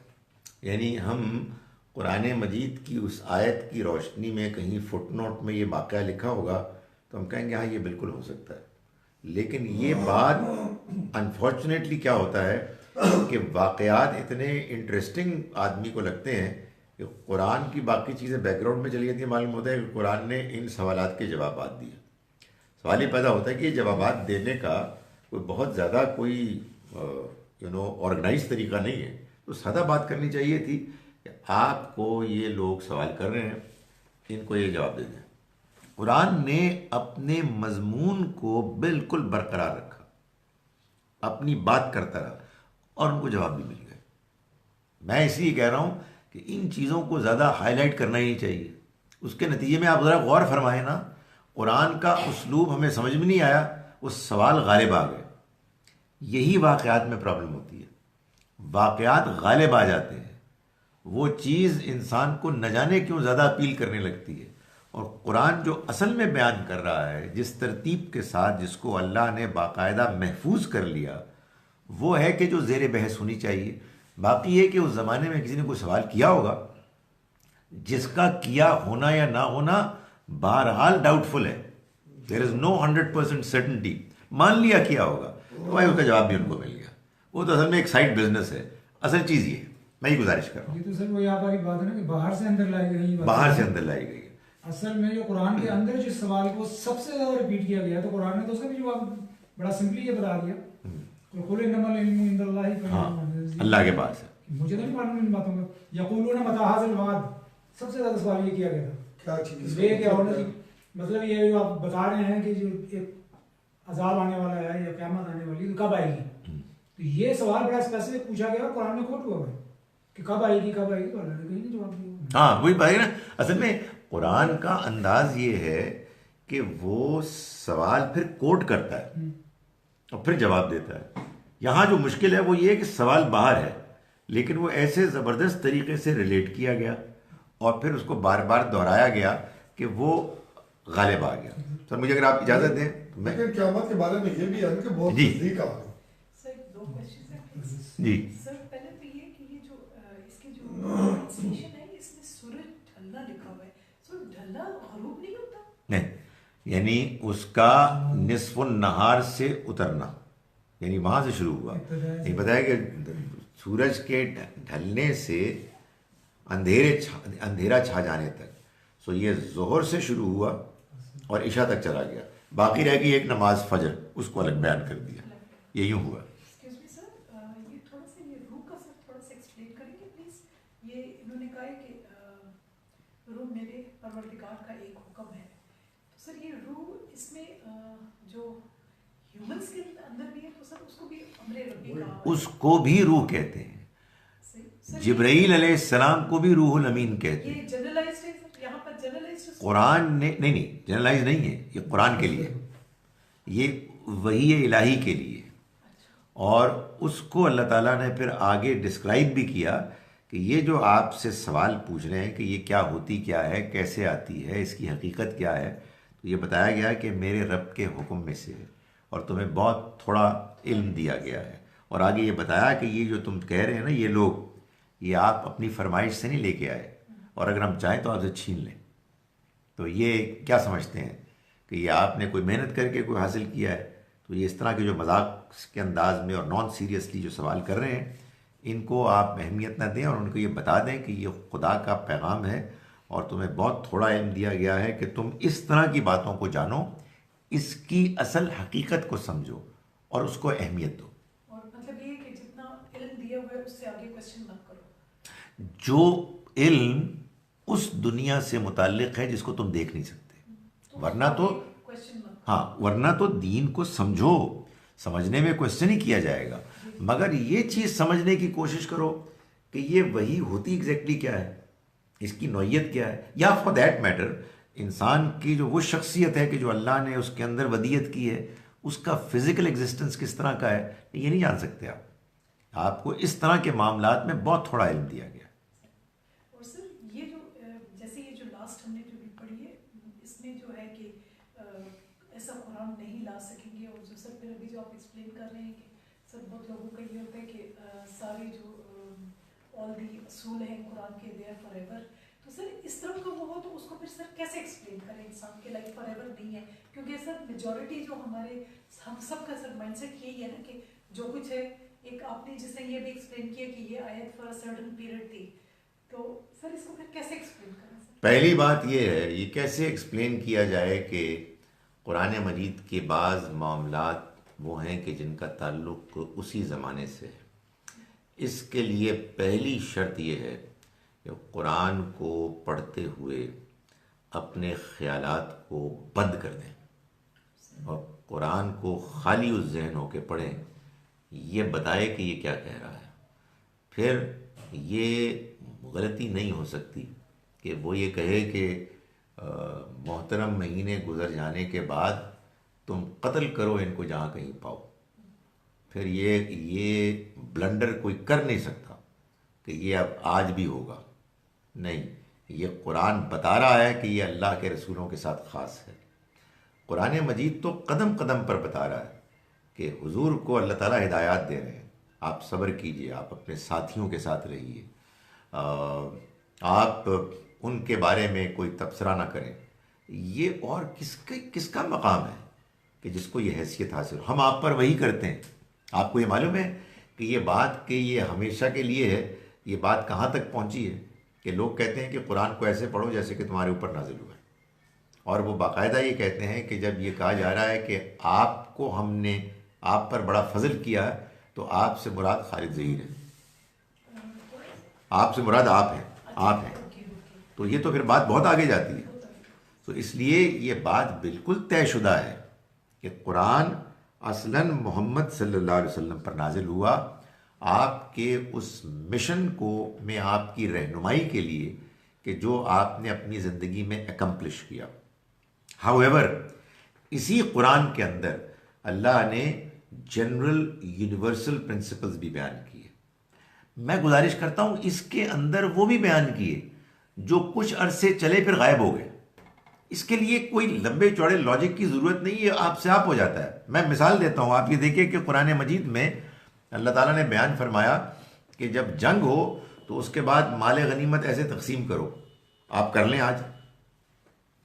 मतलब ये अजीब फजूल किस्म की बातें करते हैं लोग कि कुरान हमेशा के लिए, ये जो हमारे फौजी भाई बैठे हुए हैं ये क्या कुरान के खिलाफ अमल करते हैं कि जब जंग होती है तो उसके बाद इनको कोई जहाज़ मिलता है, वो जो मिला है जहाज़, तो अब वो आपस में माल गनीमत के तौर पर तकसीम करें। खुदा के वास्ते कुछ अहकाम होते हैं जो जिनकी नौइयत बता रही होती है। आज कोई भी अल्हम्दुलिल्लाह मजहबी आदमी ये नहीं कहता कि भाई वो माल गनीमत और माल फ़ै तकसीम करो। नहीं, वो ख़त्म होगी बात। वो हुक्म की नौयत बता रही होती है, लेकिन वो एक इंसान का एक मसला ये है कि वो अपना एक कानून बनाता है अपने जहन से, और उसको ये समझता है कि ये अब दीन है, और उसके बाद कुरान को कहता है कि इसके मुताबिक अब हमें बताओ। उसके बाद घपले होते हैं, उसके बाद कन्फ्यूजन्स होती हैं, और बात कुछ और थी और समझ कुछ और रहे हैं। अगर आपने इजाज़त है मैं इसको पढ़ लूँगी, वरना मेरी डांट पड़ जाती है यहाँ कि जी आप मालूम होता है कि सिर्फ सामने वालों के लिए। सो अगर आप दुरूद इब्राहिमी को क्या नबी करीम सल्लल्लाहु अलैहि वसल्लम ने ख़ुद नमाज में शामिल किया था? नहीं, शामिल नहीं किया था। आपसे पूछा गया था कि हमको नमाज में दुआएं करनी होती हैं, तो हम आपके लिए भी दुआ करना चाहते हैं, तो आप हमें बताइए कि हम आपके लिए कैसे दुआ करें। आपने इस पूछने पर पहले खामोशी इख्तियार की। जब दोबारा पूछा गया तो आपने ये दुआ बताई। जाहिर है कि जब आपके लिए दुआ का कहा गया तो आपको ये भी होगा कि मैं अपने लिए कोई दुआ बताऊं, लेकिन जब लोगों ने इसरार किया तो आपने बता दिया। तो अब जाहिर है कि ये बड़ी ज़बरदस्त दुआ है, यानी ये दुआ बड़ी पाकीज़ा दुआ है, लेकिन ये ऐसा नहीं है कि हुजूर ने जो असलन नमाज सिखाई उसमें इसको लाज़िमन शामिल फरमाया, ऐसे जैसे मिसाल के तौर पर सूरह फातिहा को शामिल किया। नहीं, ऐसे नहीं है। When any testimony is required in court, it is correct that 2 women are required, but 1 man's testimony enough? Are women less intelligent than men? Please explain. नहीं, ऐसा नहीं है। कुरान मजीद में तो मैंने आपको ये शायद बताया पहले, सूरह नूर में अल्लाह ताला ने जब एक मर्द की एक औरत के मुकाबले में टेस्टिमनी का जिक्र आया तो औरत की टेस्टिमनी गालिब आ गई। जब एक शौहर अपनी बीवी पर इल्ज़ाम लगाता है कि इसने बदकारी की है, तो शौहर को कहता है कि उसके पास वो तो है नहीं ना एविडेंस, शवाहिद, तो उसकी एब्सेंस में वो ये कहता है कि 4 मरतबा कसम खाओ कि तुम सही कह रहे हो, और 5वीं मरतबा कहो कि लानत हो अल्लाह की तुम पर अगर तुम झूठे हो। इसके मुकाबले में कहा कि औरत अपने आप को सज़ा से बचा सकती है अगर वो 4 मरतबा कसम खाए कि वो सच्ची है, और 5वीं मरतबा कसम खाए कि अल्लाह की लानत हो अगर वो सच्चा है, तो औरत की बात मान ली जाएगी। इसी तरह से अल्लाह की लानत हो अगर वो सच्चा है, हाँ वो सच्चा और मैं झूठी हूँ, इल्जाम लगाने वाला सच्चा है ना। तो इसके अलावा ज़िना के और 1-2 और जराइम में अल्लाह ने जो गवाहों का जिक्र किया उसमें औरत मर्द का जिक्र ही नहीं किया। 4 गवाह ले आओ। तो उसमें हुआ ये कि एक जगह पर सूरह बकरा के आखिर में जब कर्ज की दस्तावेज़ का जिक्र आया कि उसको आपने डॉक्यूमेंट करना है, तो वहाँ अल्लाह ताला ने फरमाया कि तुम 2 गवाह ले आओ मर्दों में से। वहाँ औरतों को लाने के लिए कहा ही नहीं। उसकी वजह क्या है? उसकी वजह यह है कि जब आप खुद से कोई डॉक्यूमेंट तैयार करते हैं तो अब गवाह आपने लाने। अल्लाह ताला ने इसको पसंद नहीं किया कि ख़वातीन को इसमें घसीटा जाए कि आके पहले गवाही दें, उसके बाद उनको कहीं अदालत में जाना पड़े, स्पेयर दें। अगर कहीं किसी माशरे में किसी मौके पर 2 गवाह मर्द हैं ही नहीं, यानी बाकी सारे गुल्ली डंडा खेलने गए हुए हैं, एक कहीं बैठे चौकीदारा कर रहे हैं, तो फिर उस रेयर केस में 1 मर्द होगा और 2 औरतें होंगी, इसलिए कि अगर वो औरत भूल जाए तो दूसरी उसको याद कराए। इसको मैं जैसे समझता हूँ वो ये है कि ये असल में चूँकि फाइनेंशियल मैटर्स के मामले में गवाही का जिक्र था और उस ज़माने में ख़वातीन इसमें दिलचस्पी नहीं लेती थी, जिस चीज़ में आपकी डायरेक्ट इंटरेस्ट ना हो उसको भूलना बड़ा आसान है। तो अल्लाह ने एक सपोर्ट सिस्टम फराहम किया। मुझे किसी मर्द को अगर मिसाल के तौर पर कहीं बावर्ची खाने या बच्चों के देखने भालने के मामलात में गवाही देनी हो तो ऐसे ही 2 मर्दों को 2 औरतों की तरह रखना चाहिए। इसका ताल्लुक़ औरत के कम या ज़्यादा इंटेलिजेंट होने से नहीं है, इसका ताल्लुक़ इस बात से है कि मामला क्या है। आम हालात में दुनिया के तजर्बात से मालूम होता है कि ऑन दी एवरेज ख़वातीन ज़्यादा समझदार हैं। उसके वो साथ जिस तरह से ऑपरेट करती है। जिस तरह अभी कराची में उन्होंने किया है। जी कवाम का जो सर कॉन्सेप्ट है वो भी सर थोड़ा इसके साथ एक्सप्लेन कर दें प्लीज। मर्द को जो कवाम बनाया है, यानी वो जिम्मेदार बनाया गया है, वो निगहबान बनाया गया है। ख़ानदान एक एडमिनिस्ट्रेटिव यूनिट है। इस एडमिनिस्ट्रेटिव यूनिट में किसी एक फ़र्द को ओवरऑल इंचार्ज बनाना था। वो अल्लाह ताला औरतों को भी बना सकते थे, वो अल्लाह ताला शौहरों को भी बना सकते थे। उसमें अल्लाह ताला ये भी कह सकते थे कि निकाह के टाइम पर टॉस कर लेना या फिर तय कर लेना नेगोशिएट करके, लेकिन उसमें होती कन्फ्यूजन। तो अल्लाह ने दो वजूहात बयान की जिसकी बिना पर मर्दों को ये जिम्मेदारी दी गई।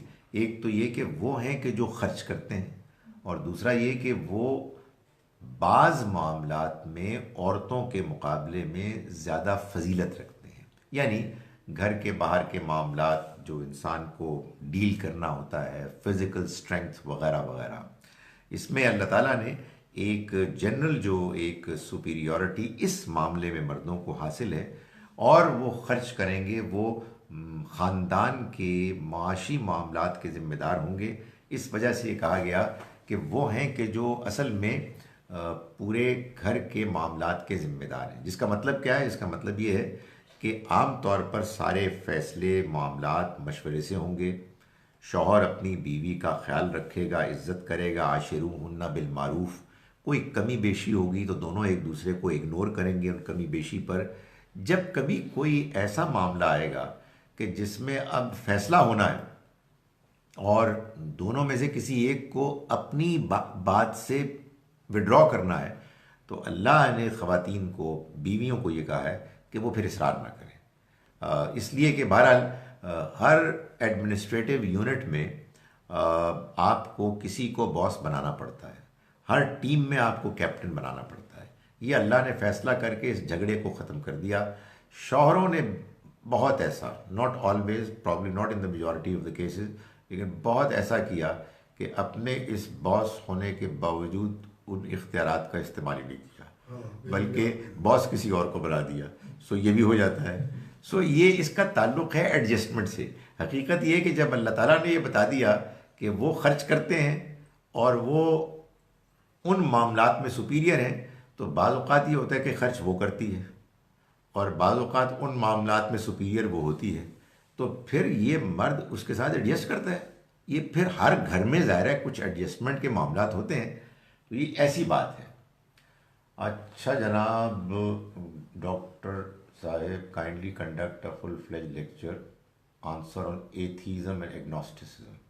बहुत अच्छा जनाब, can you please answer my question. तो क्वेश्चन का आंसर तो कर दिया मैंने, हो गया ना जी। ये खातून का जो हुआ है कराची में, और वो एक भाई साहब निकाह होना ही नहीं चाहिए, इसके बारे में कुछ आप रोशनी डालें। किसके बारे में?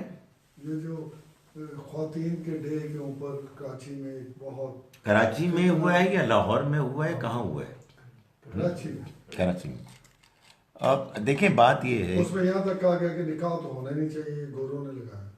यानी देखिए, बात ये है कि हमको बाज़ बातों को सलीक़े के साथ नेगेट करके उसको इग्नोर कर देना चाहिए। यानी इसको क्या उछालने की ज़रूरत है? ये एक वाहियात बात है, हमारे माशरे में इसकी कोई हैसियत नहीं। हमें इसको क्लियरली एक्सप्लेन करना चाहिए कि हमारे दीन में ये बात बिल्कुल तय है, वाज़ेह है कि निकाह है कि जो किसी ख़ानदान को वजूद में लाता है। निकाह के बग़ैर औरत और मर्द का करीब आना ये नाजायज़ है। इस वजह से, हाँ, ये तो पूरी दुनिया में ऐसे ही है, मगर हमारे यहाँ इसको बाकायदा अल्लाह ने उस दीन के कानून का हिस्सा बना दिया कि जो हम फॉलो करते हैं। इस वजह से ज़ाहिर है कि अब दुनिया सुकड़ गई है, लोग मुख्तलिफ इलाक़ों, तहज़ीबों से ताल्लुक़ रखते हैं, आइडियोलॉजी से, तो वो अपनी बात करेंगे, करने दें, हम उनको अपनी बात का जवाब देंगे। मेरा ख्याल है कि ये जो हमारे यहाँ लोग ज़रूरत से ज़्यादा टची हो जाते हैं, इससे भी कोई बहुत फ़ायदा नहीं होता।